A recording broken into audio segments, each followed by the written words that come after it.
distinguished guests, fellow veterans, members of the community, thank you for gathering today for this momentous occasion. And most importantly, thank you to the Earl and Barbara Griffin Foundation that provided the funding for this memorial. We will now hear the Armed Forces medley recorded by the U.S. Marine Corps Band. Please begin.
Clearly, some of you know all these songs.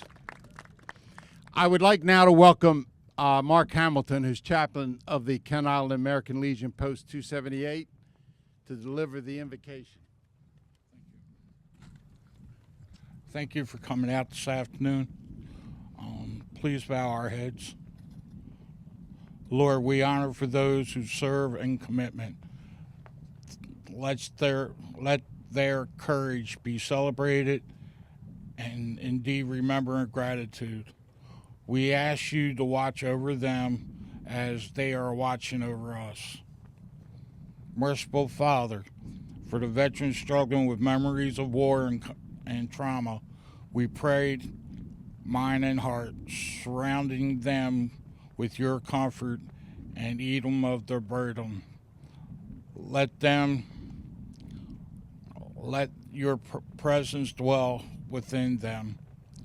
Lord, be with our speakers today. Strengthen and edify them. Bless them for their service and for their messages and celebration on this special day.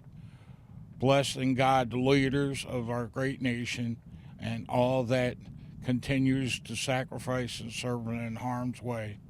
Safe guide us in our travels throughout the remainder of the day. Amen.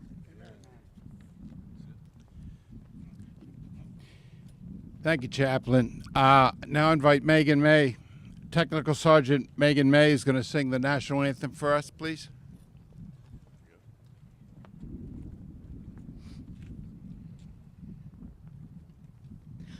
Oh, say, can you see by the dawn's early light what so proudly we hailed at the twilight's last gleaming, whose broad stripes and bright stars through the perilous fight o'er the ramparts we watched were so gallantly streaming, and the rockets red clear, the bombs bursting in air, gave proof through the night that our flag was still there.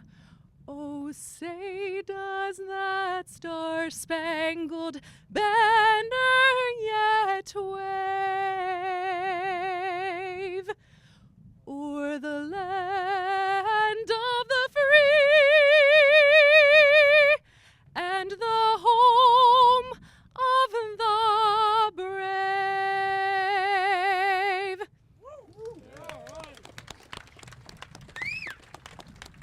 Thank you, thank you, thank you, Megan. Please be seated.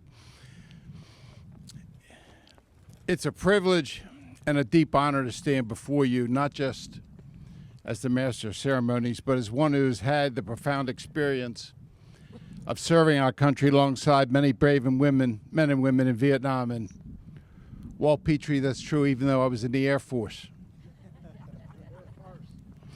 Today we gather here on Ken Narrows to dedicate a memorial that stands as a tribute to all those who have worn the uniform of our country, men and women who have served in conflicts near and far, from World War II to Korea, from Vietnam and to the Persian Gulf, Iraq, and Afghanistan. Few sobering statistics about Vietnam: that the first U.S. military advisors were sent to Vietnam November 1st, 1955, and Saigon fell on April 30th, 1975, when the North Vietnamese forces captured the capital of South Vietnam. This means the war lasted 19 and a half years. Approximately 58,220 U.S. personnel were killed during the war. And you know, when Vietnam veterans returned to the United States after the war, they faced a much different reception than the veterans of previous conflicts, like in World War II and Korea. Unlike the warm receptions given to the World War II and Korean War veterans, many Vietnam veterans returned to a divided nation.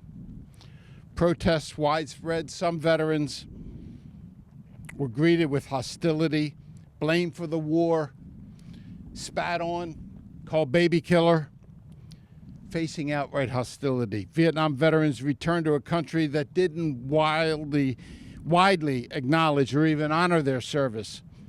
There were no large-scale parades. There was nothing like this. There were no welcome home parades, no national celebrations. Stark contrast to what happened previously.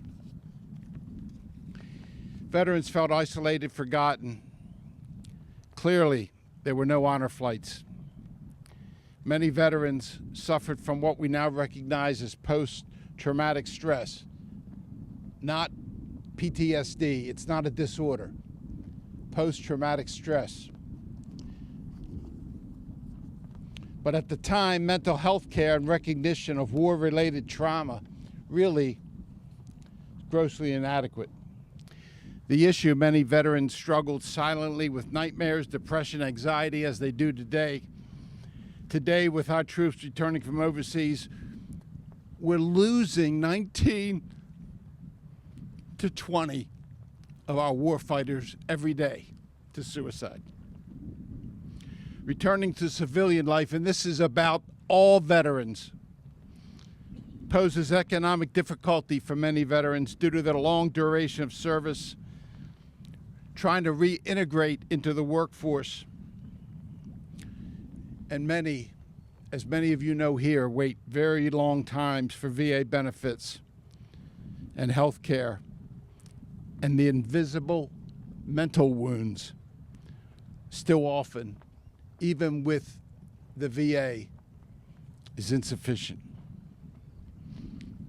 It wasn't later that conditions like PTS and Agent Orange and other service-related health problems were more properly addressed by the government and the Department of Veteran Affairs.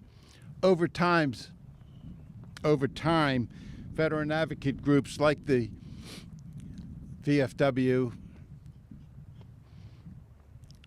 and other organizations helped to push government to help our heroes. It wasn't until 1962 that the Vietnam Veterans Memorial Wall was erected in Washington, D.C.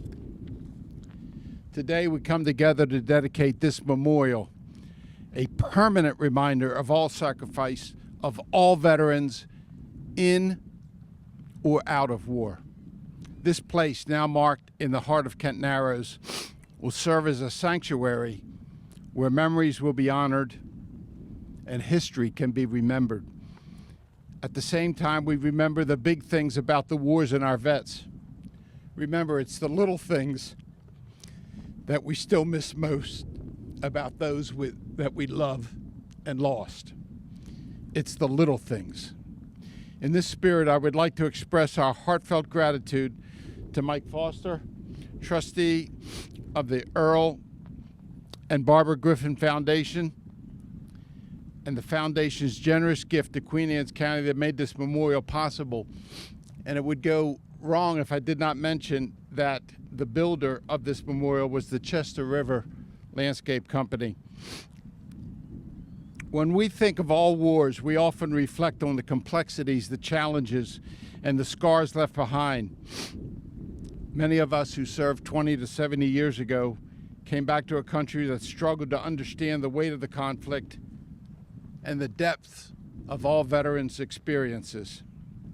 But despite the difficulties they faced, both during and after war, we stood united by a bond forged in combat, commitment, and most of all, a love of our nation. As a Vietnamese linguist flying over 110 combat missions, I witnessed not only the intensity of war, but also the incredible resiliency of our comrades. Many of you here today have similar stories of service, valor, and sacrifice, whether on the ground, in the air, or at sea.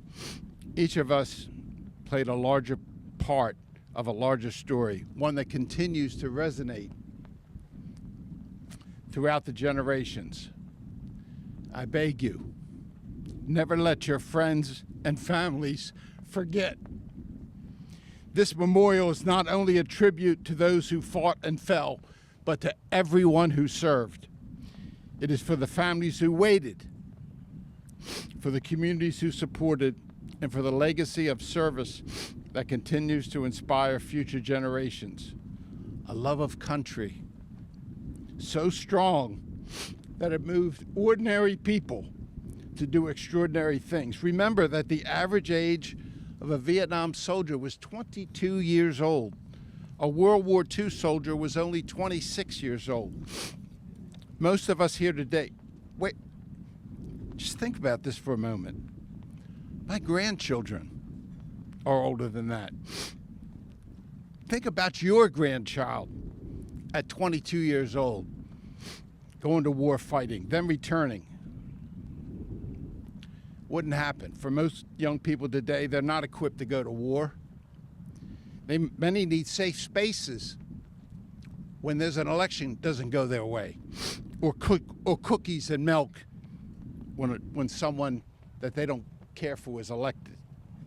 I'm grateful to the philanthropic donors and entrepreneurs who took the initiative to build this memorial. Their vision reflects a deep understanding of the importance of preserving our history, not tearing it down, and of ensuring the sacrifices made by all veterans are never, ever forgotten. This place will stand as a testament to their dedication and as a reminder to all that visit that freedom is not free. It comes with a cost. As we dedicate this memorial, let us remember Veterans Day is not just a day for a reflection, and it's a day to celebrate the living, honor the fallen, and renew our commitment to the values that we fought to protect. Let this monument serve as a symbol of unity, courage, and hope, reminding us all that the spirit of service endures. May we never forget those who served, and may this memorial inspire us to strive for a better world.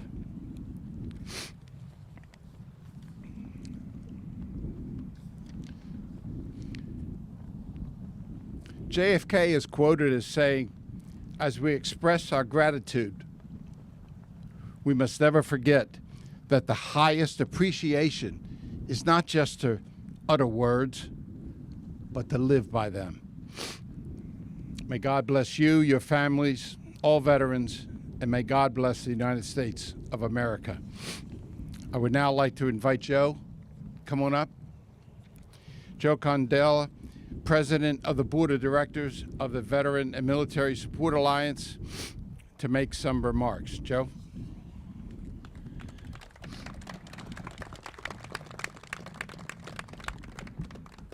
There's not much you can say after that. We started this about 2 years ago, and with the help of Mike and his foundation, was able to bring this to tuition. I'm going to keep it short because you're going to hear a lot of other stuff. We have a program called VAMSR, which helps veterans, and that's what we're striving to do. Thank you for your support. I would again like to take the opportunity to recognize and thank the W. Earl and Barbara Griffin Foundation for providing the funding for this wonderful memorial to all veterans.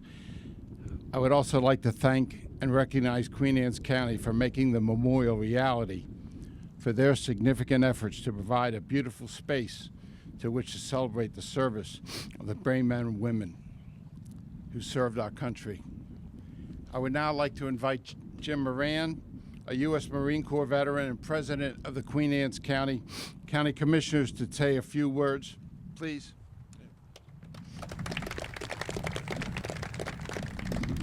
Well, first off, good morning, and thank you all for coming out today. This is a momentous occasion for Queen Anne's County. Queen Anne's County is very blessed with the amount of veterans that live here, with the organizations from American Legion to VAMSA, to our Centerville contingency of veterans. We have a lot going on there, and a lot that we pay attention to, and we want to make sure that we take care of. This memorial, this park, Veterans Park at Wells Cove, is more than just for our serving veterans. It's for their families. I mean, in the United States right now, there's about 7% of the population is a veteran. It's about 16.2 million people.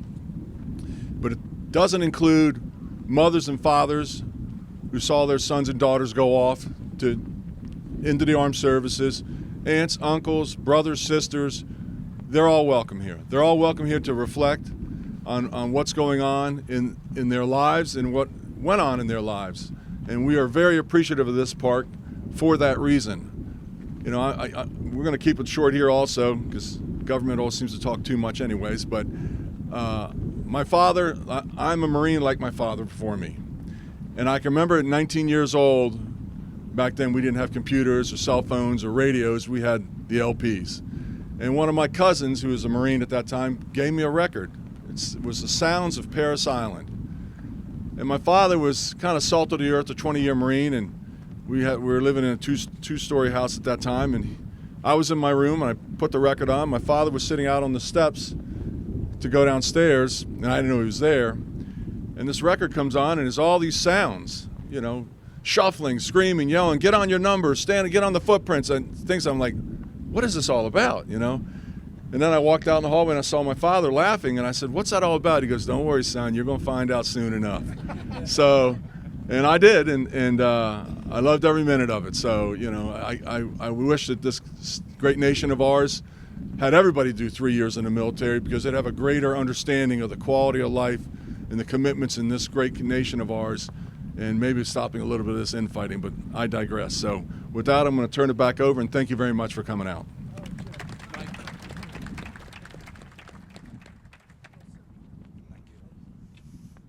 Hello, my name is Michael Foster, and I'm one of the members of the board of directors of the Barbara and Earl Griffin Foundation. That foundation was founded in 2022 due to a testamentary bequest by Earl Griffin, who died the year before that. He left it for charitable purposes, and that the charities go to, he left certain parameters, and they were education, religion, medical, and most importantly to him, veterans and veteran support and veteran affairs. This was our first major project, and it turned out so well. We first thank Queen Anne's County for helping us. We went to them with an idea, and thanks to the commissioners, they embraced the idea and agreed to rename this point Veterans Point, and now the park at Veterans Park at Wells Cove, that I think will endure for a long period of time. Earl was a veteran of World War II. After the war was over, he had been born and raised in Washington, D.C. He returned to Prince George's County, where he was a businessman for about 30 years. When he retired from being a businessman, he came to Queen Anne's County for retirement. Earl lived another almost 40 years, and dying just 1 month prior to his 101st birthday. Earl was not only a veteran of World War II, but when he returned after the war, he became one of the first post-war VFW state commanders in the state of Maryland. So his heart and dedication and thoughts were always there with veterans. Again, I hope that this is one of the first of many projects that we will have over the years, and maybe an expansion of this project even has been contemplated.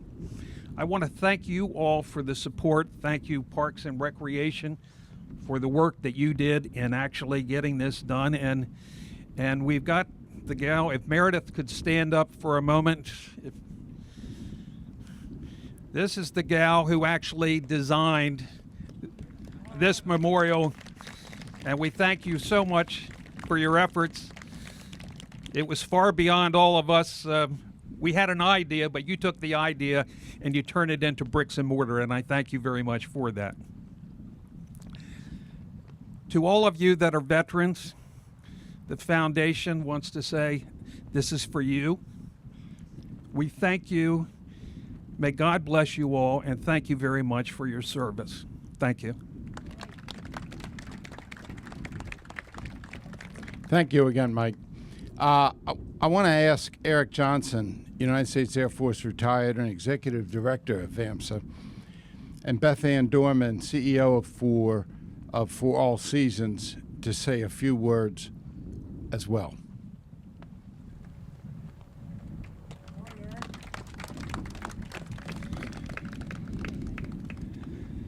Good morning, everyone. I have the honor of leading a team of veterans, veteran family members, and patriots that make up the staff and volunteer network that operates the Center for the Military and Veteran Family just a few miles away from here at Bay Bridge Marina. We could not be more thrilled to stand here today with one of our most important and strategic partners, Beth Ann Dorman, who joins me here at the podium. I'll come back to her in 1 minute. I also want to highlight a few folks that we have already mentioned, but I think deserve mention again. I noticed we have at least 3 of our county commissioners here today. You've, of course, heard from Jim Moran. I see Patrick McLaughlin, Phil Dumanil here. And if I'm missing any other commissioners, we know that we have their full support, and this would not be possible. The support that we have for our veterans would not be possible without them. And I want to particularly mention Jim Moran. Some of you have heard this story before. I grew up in this area. My high school sweetheart, who's right over there and deserves all the medals and ranks that I earned, in fact, probably deserves them more than I do. But Jamie and I moved back to the area. We were high school sweethearts at Queen Anne's County High School, and I had an opportunity to meet Jim Moran at one of our county fairs. And I went up to him and I said, "Jim Moran, I heard you're a veteran," and I didn't know that he was a county commissioner. I believe he was at the Republican booth, and so there should have been some indicator there that he had something to do with office. But all I knew was that he was a veteran, and somebody said, "Go over and meet him." So I said, we did a program where we had a resource center for veterans up in Allentown, Pennsylvania, as part of Lehigh Valley Health Network. So this was a medical-based model. And I said, I really think we could do something community-based here in Queen Anne's. And he said, I tell you what, people bring me ideas every day, every year, and I say the same thing. Bring me a plan, and I will help you get it funded. Well, Jim helped make this happen, held true to his word, and we have had funding for 2 years straight now from the county. Before I left that conversation, I said to Jim, well, let's exchange emails. He gave me his email, and I believe it's jmoran@qac.org. And I said, what do you do for the county? He said, well, I'm one of the county commissioners. And I didn't know up until that point that's who I was talking to. So embarrassed myself just a bit, but I just want to thank him for his service. It's a testament to the leadership that we have in our community, that when folks serve in harm's way, they have a tendency to engage in service the rest of their lives. And I know Jim Moran believes in that. And I thank you for that tremendous example that you give to all of us that have also served. Our strategic partners are so important. We have the county, Chester River Landscaping. Meredith, can't thank you again so much for, this is so beautiful. So if you want to have work done, that's a plug for them. They don't just do memorials like this. We have Talisman Therapeutic Riding today. At the Center for the Military and Veteran Family, VAMSA believes in utilizing all of the different modalities of service that can help a veteran or their family heal. And one of those important modalities is equine therapy. So if you could just give a round of applause to Talisman Therapeutic Riding. Noelle Douglas, their executive director, also a very important partner of ours. So I just want to say a few things before I introduce my partner in crime here, Beth Ann Dorman. Memorials such as this are a foundational element in a community's commitment to veterans, military, and their families. Veterans Point at Wells Cove serves as a physical manifestation of Queen Anne's County's recognition of and gratitude for the sacrifice of our military men and women and their families. Here in Queen Anne's County, we go one step further. It's easy to say thank you for your service, but we believe in operationalizing thank you for your service. At the center, what makes us unique is that we work to address all of the needs of the veteran or service member and those of their family. If a veteran comes in and is suicidal, and since our inception over 2 years ago, we have had 18 suicide saves. 18. If they come in for that need, we do a comprehensive assessment to find out how are their finances, how is their living situation, and importantly, how is their family. For every veteran that comes in with a need, there's a member of that family that is also in crisis. I also see Darren Pruitt out here, who is the Chief Executive Officer of Chesapeake Creative Wellness, our partner for all things creative and healing. I want to thank him as well. So I might continue to notice folks, but I'll try to stay on script.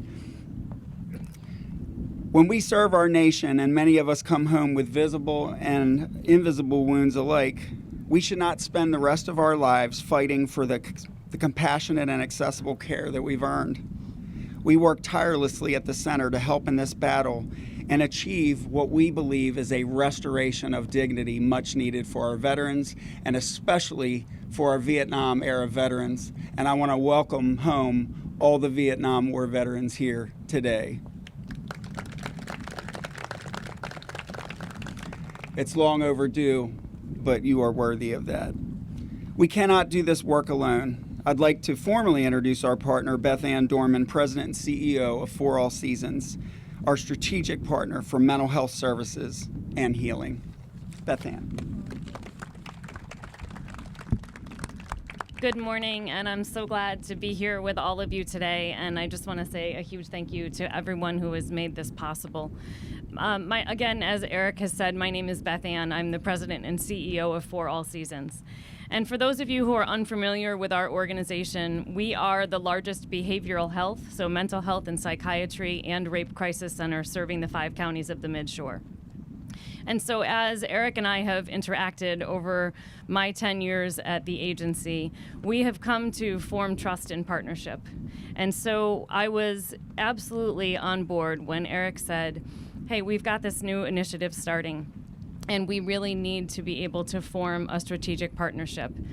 And as the world would have it, just as Eric and I reconnected and he introduced me to VAMSA and the services that were being set up, our agency was going through a really large change of how we do business. You heard the statistics about how many veterans are dying by suicide. We know that veterans are struggling with things like PTS, with things like traumatic brain injury.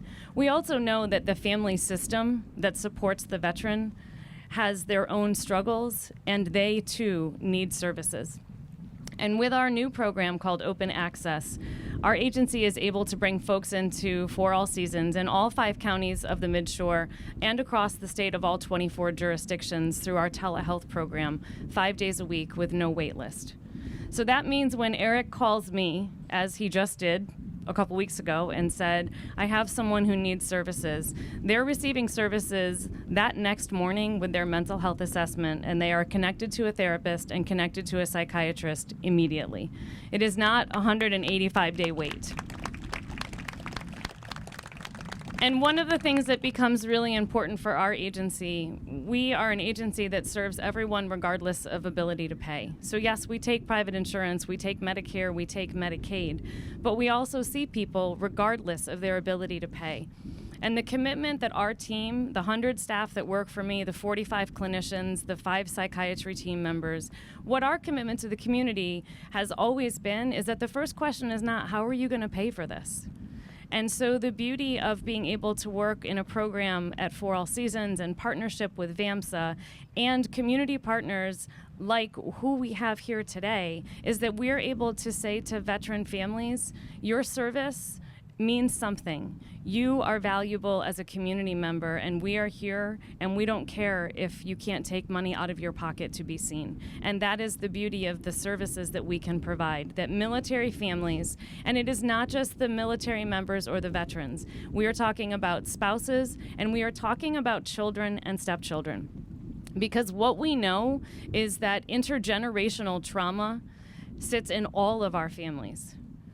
7 generations back still impact the children that are growing up today. And so I am the daughter, the granddaughter, the niece, the sister of military service members. And so while I did not serve, I knew what it was like to grow up with a father who did serve and who was a first responder. And I knew what it meant when conversations weren't had. And so not only am I here to say to you today that this program is existing and we are continuing to expand and continuing to raise the funds, but I just want to take a moment to say to each of you that we know that mental health impacts each and every one of us here today. Whether you are a service member, whether you're a family of a service member, or a friend. I challenge you today to not make Veterans Day ceremonies like this just that, a day. I challenge you to think about the other 364 days to make sure that we are paying attention to the needs of the veterans and the military families, that we are not allowing our children to go off to school on a day where they used to be off school to attend programs like this. That when you go home tonight, you have a conversation with someone, that you send a text message or you pick up the phone and say, hey, I'm just thinking about you. Because what we know is that as we are moving through our culture and as things are changing, it starts here and it starts with us. We have to make it okay for people not to be okay. And we have to be able to come to conversation where there is not judgment, where we are not coming with anything other than curiosity and the level of help me understand. And it is that premise where we have made sure that all of our clinicians and all of our staff from the front desk to the psychiatry team have been trained in military culture. It's why we sit in a boardroom with Eric so he can say to us, hey, that phrase, don't use that. Here's what you need to know about the military culture. Because we have a job as community members to lean into curiosity. We have a job as community members to support, without judgment, creating those small moments of trust where you never know when you say to somebody, are you doing okay? How many times do we ask people that question, but we're so busy running to the next meeting? We're so busy thinking about the next thing that we're going to be talking about. What would happen if we stopped in that moment and really checked in on someone? And it's amazing what you learn when you ask the question and you stick around for the answer. And so often people will say to me, I don't want to ask someone if they're feeling suicidal because I don't know what to say. And here's the beauty of it all. We don't have to have the answers. You need to have the resources to connect people to. And so if you're someone who struggles to ask someone if they're doing okay when you know they're not, the best phrase is, I'm so glad you shared with me. I'm going to walk this with you. And that's where our office comes in. That's where VAMSA comes in. So please, as you leave here today, continue to think about the ceremony. Think about all of the things that have been said today, but don't make today just about today. Make today about the other 364 days of the year so that our veterans and our military families and our children understand the impact of the service and what it means to continue to support and create an environment where it's okay to not be okay, and the tactical move becomes, I need help. Thank you. Thank you, Beth Ann. And before I sit down, I'd be remiss if I didn't recognize one additional group. They say a good leader surrounds him or herself with really smart people. And I think I provide evidence of that every day that I reveal my shortcomings to those around me. I want to recognize our board members that are here. Wes, of course, behind me. Walt Petrie, Joe Candela, if you'll just raise your hands again. Melissa Huber is one of our strategic advisors. She's here to us today from VA Perry Point Medical Center, one of our additional strategic partners. And then our staff and volunteers for VAMSA, if you would stand and be recognized. Thank you very much. You know, Beth Ann stood next to me when Eric was speaking, and she almost felt as if she didn't want to say anything, but wow. Thank you, Beth Ann. Thank you. You know, if you haven't figured it out already, what all of us have in this community is just drop dead amazing. We are so lucky to have the people in this community that we have providing guidance and providing leadership. And so I want to thank all the previous speakers, but it's now my honor. And if you look at your program, you got two more situations happening. But the best one is our keynote speaker, Lieutenant General John Sattler. Lieutenant General John Sattler is a retired U.S. Marine Corps officer who served from 1971 to 2008. He's a graduate of the Naval Academy, and he held numerous leadership roles, including Commanding General of the 1st Marine Expeditionary Force, where he led during Operation Iraqi Freedom. He later served as Director of Strategic Plans and Policies for the Joint Chiefs of Staff and as the U.S. representative to the UN Military Staff Committee. Post-retirement, the General continues to support leadership initiatives at the Naval Academy. General? Would you please? Hoorah. Thank you. I'm going to spare you the pain. I'm going to put this talk away. I'm going to talk a little bit from the heart here. What we just heard, the services that are provided for our veterans who are in distress, our veterans and their families, some of them don't know it, so you have to feather that out of them. So what you just heard is absolutely phenomenal. But I'd like to take a walk to the other side. There's about 16 million veterans that are out there right now who have served. We bring in, there's about 1.2 million soldiers, sailor, airmen, Marines, and Coast Guardsmen and Space Command folks who are serving today, 1.2 million. And each year, we have to recruit about 165,000 young men and women from your communities coming out of your high schools who have to feel the burn in their heart, the patriotism, that they want to take the path less traveled, that they want to raise their hand, swear an oath to the Constitution of the United States, and come in and be a soldier, a sailor, an airman, a Marine, a Coast Guardsman, or in the Space Command, a Guardsman. We need them. We absolutely have to have them. What I'd like to stress here is as important, and I was on the Semper Fi in America's Fund for 14 years on the board of directors. So we did a lot of the things, Beth Ann, that you do and Eric, and that Wes talked about. But there is also a positiveness that comes out of a veteran. So 3 areas I'd like to talk about. First of all, honor, educate, and then influence. Under the honor, we're doing that here today. You came out here today to honor the men and women who have served or are continuing to serve today.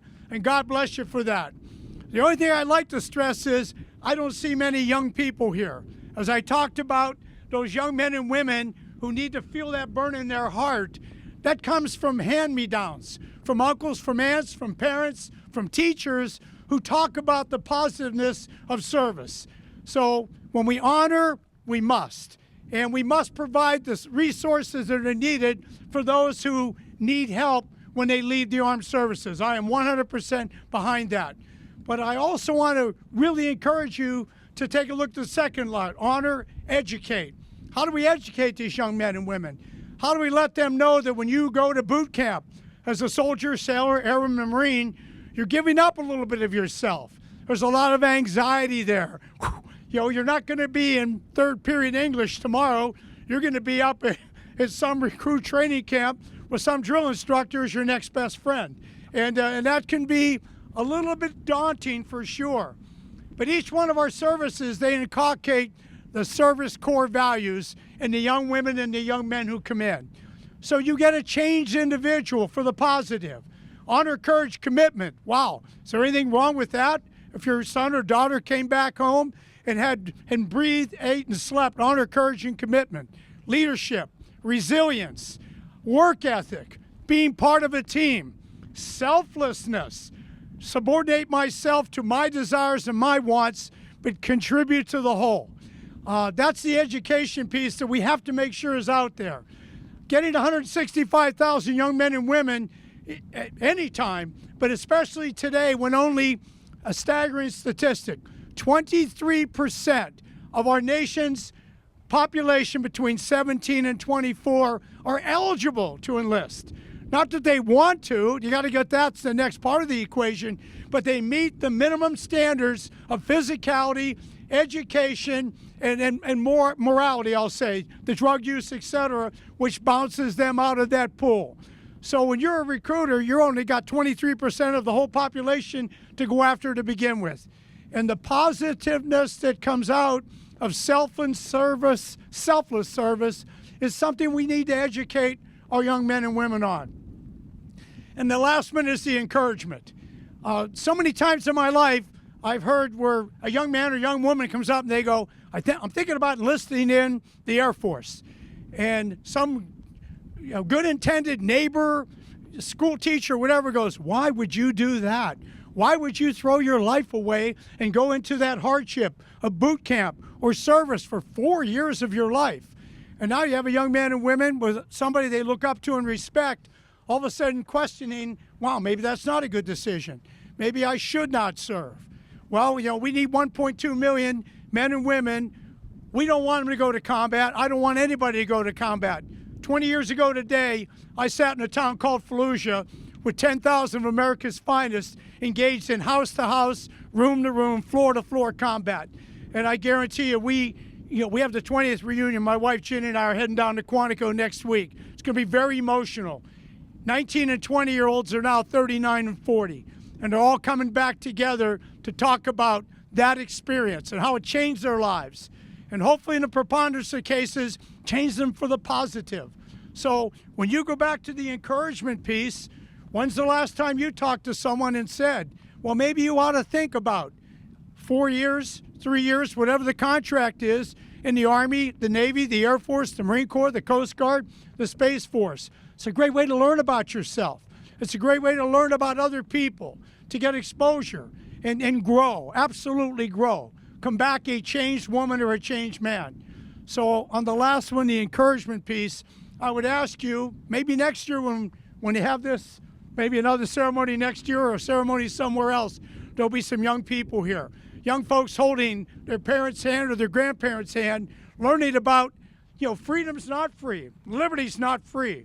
Doesn't mean you have to pay for it with your life, but sometimes you have to be willing to raise that right hand, stand on the wall if called forward, look evil in the eye and say, not on my watch. Not going to happen as long as I'm wearing this uniform, whatever uniform that might be. So to kind of put a bow on this, there was a young man named Travis Mannion, went to the United States Naval Academy, graduated in 2004. And if you don't remember anything else, if you go home and you Google the Travis Mannion Foundation, he was killed in Iraq on his second tour as an advisor with an Iraqi unit. When they started to get pushed back, he rallied them all, and they went forward. And he was tragically killed by a sniper. He earned the Silver Star, the nation's third highest award, for his valor during that battle. But he graduated in 2004, and now there's a Travis Mannion Foundation. His motto in high school, his motto at the Naval Academy is one that anybody in America, any business, anyone would love to hire people who believed in this. His motto was, if not me, then who? If not me, then who? Think about those words. If you were in an organization where you said, I need somebody to, and the entire organization leaned forward without waiting to, well, I'm not sure what this is. I kind of like my free time. I don't like being cold and wet outside. This could be very painful. So I'm going to wait and decide if I want to step forward. That's not the way he was. If not me, then who? How can you expect others to do the heavy lifting, to do the uncomfortable lifting? I want to be out when the weather's nice, when the birds are singing, and the bees are humming, and everybody's got a hamburger and a milkshake. I'm in. But when it's tough, when it's absolutely hard to get ready for it, and if called forward, hard to do it, if not me, then who is one hell of a mantra. And I would ask you to kind of take those words away with you. So in closing, thanks a lot for this amazing, this is just an amazing memorial. And I hope there'll be young men and women coming through asking their parents, grandparents, their aunts and uncles questions. Why do we build something like this? Let me tell you why. It's because warriors like I'm looking out here at, they stood on the wall when their time came. They did not necessarily know if they were going to be called forward or not, but they were ready. They were in the breach. If my time comes, without hesitation, I'm going forward because I love this country. And I'll close with saying liberty and freedom are not free. They require some inconvenience, they require some hard work, and they require a lot of anxiety. Well, wow, what if I'm called forward when the time comes? So God bless you, everybody here who answered the call. God bless everybody for coming today to honor the first one, honor, educate, and encourage. Thanks for being here today. God bless you all, and have a great day, and hoorah! Wow. That'll get us going. Thank you, General. We truly are honored to have you here and participate in this event. So now I'd like to have the official ribbon cutting ceremony. If you bring the ribbon forward. And dedicating this memorial, Veterans Point at Wells Cove, I'd like to have Mike Foster, Jim Moran, Austin Barrett from Department of Public Works Department of Parks and Recreation, Eva Kirshner, Beth Ann, and from the Gigi Windley, Jody Schultz Narrows Development Foundation, representatives from the Queen Anne's County VFW American Legions, and finally Joe, Eric, please come forward to cut this ribbon.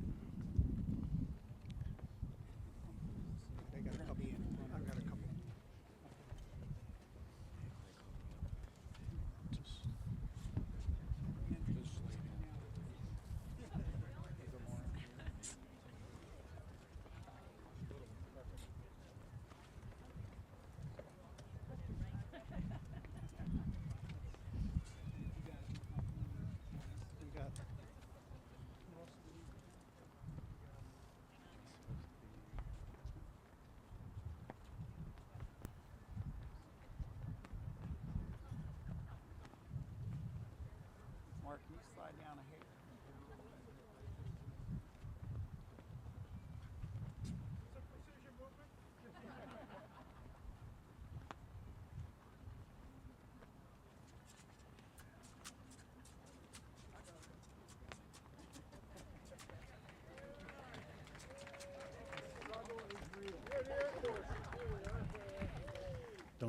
Don't go far. Thank you, everyone. To end, truly, we are ending, and I really think we're actually on time. We're pleased to have Rabbi Jason Goldstein from the Beth Tefillah congregation in Baltimore.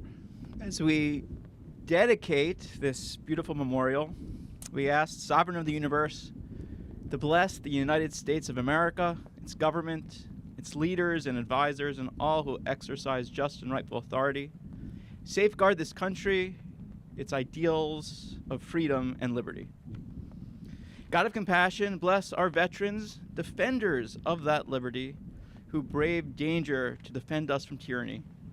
Heal their wounds, comfort their hearts, and grant them peace. Be their shelter and stronghold, let them not falter. May their dedication and honor be forever remembered. May this land under your providence be an influence for good throughout the world, uniting all people in peace and freedom.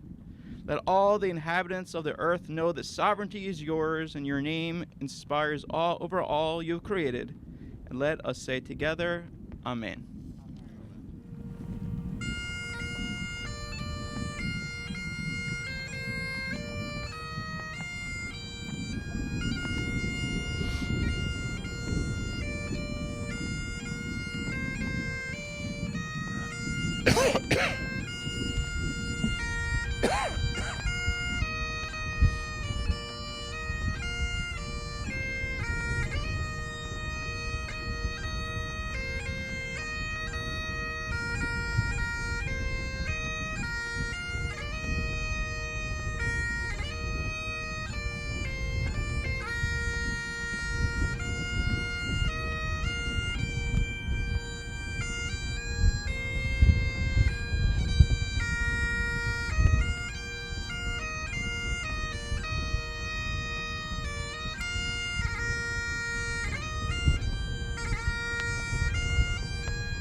All right, thank you. Thank you. Thank you all for coming. Appreciate it. Time to munch.